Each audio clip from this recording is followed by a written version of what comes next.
The reason publishers fail at what they do 95% of the time is they don't know how to build an audience for you guys. They'll sign you, maybe you get an advance, maybe you don't. They'll put your book out, the books go in stores because that's all automated. What they don't know how to do is build you an audience. Now, we did this with podcasting, but podcasting takes a lot of time and it doesn't require a great deal of acting talent, but it does require a certain level of perseverance and aptitude for going in and recording your full audiobook, learning how to chop it up, learning how to put it in an RSS feed. It's a lot of time, it's a lot of work. There are other authors out there who just give stuff away as PDFs, like Cory Doctorow is an early proponent of this. He gives away all of his books unabridged as PDFs and just lets them go out and propagate in the wild.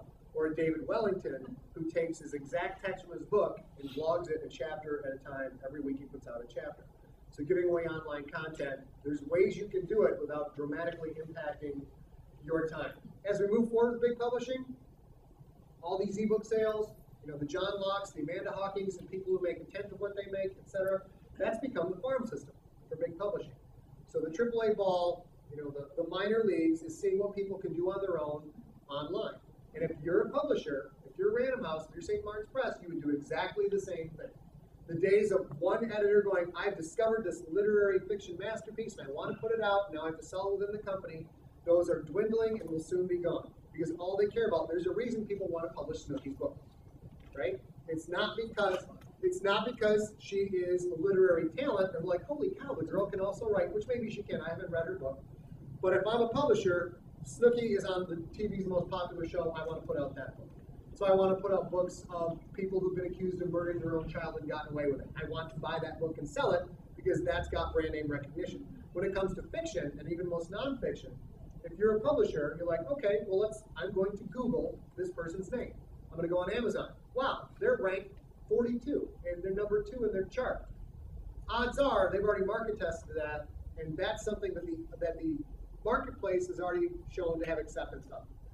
Those are where they're going to spend their money. Those are the people they're going to pick up. So if you want to get with big publishing, medium publishing, etc., anything you do to put out books on your own to show that the market wants to buy your product and interact with you, consume your fiction or nonfiction, that is a signal to publishing that you are less of a risk.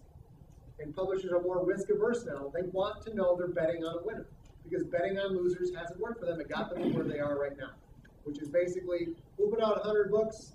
5 of those 100 books will actually make money, and 1 of those 100 books will make so much money that will pay for everything else and will be profitable. Every word I have ever published, we've given away free, complete, unabridged. Everything. All the books from Crown, everything we've ever put out ourselves, it's all online and it's available for free in one format or another.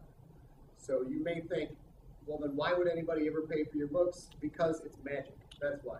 Because when people go and listen to you or read you, a lot of people in here, if somebody walks into a bookstore, which doesn't happen that often anymore, and who walks into a bookstore and pull out books and just flip through them? Well, maybe us, because we're writers, but most people are busy and they don't do that. So if it's a choice between someone going out and buying the latest Stephen King or the latest Dean Koontz, or somehow randomly walking into a bookstore, if you're in the bookstore and randomly finding your book, your odds are pretty crappy. However, if you're online, your stuff's out there, stuff's on the website, and they go, oh, this is free. I can read this first. If I don't like it, then I'll just go buy the Stephen King book anyway. That gives you a competitive advantage. That gives you a differentiator, which will let people go, why not give this a shot? And then that's how you start to build audience. You can't build an audience if people aren't reading about your books. People aren't going to become your audience because they read a review about you or because you guest blogged somewhere. Odds are, until they get their hands on your story content, they don't give a crap about you, and why should they? You're a storyteller. If they're not listening or reading to your story, then you completely miss the boat. So we just give everything away. By doing that, we get people to try me out, and if 10,000 people try out my stuff, there's probably 1,000 people in there who are like, this is exactly what I've been looking for, and then you've got fans for life.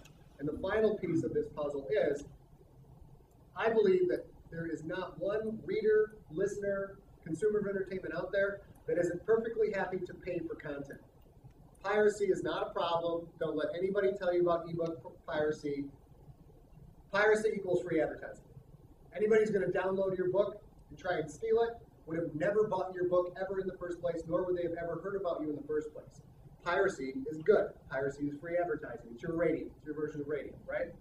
But once they listen to you, a certain percentage of those people will go, this is what I've been looking for. This is the kind of story I like. And when they do that, they will buy everything you put out, even after they have already listened to the story or read the story for free.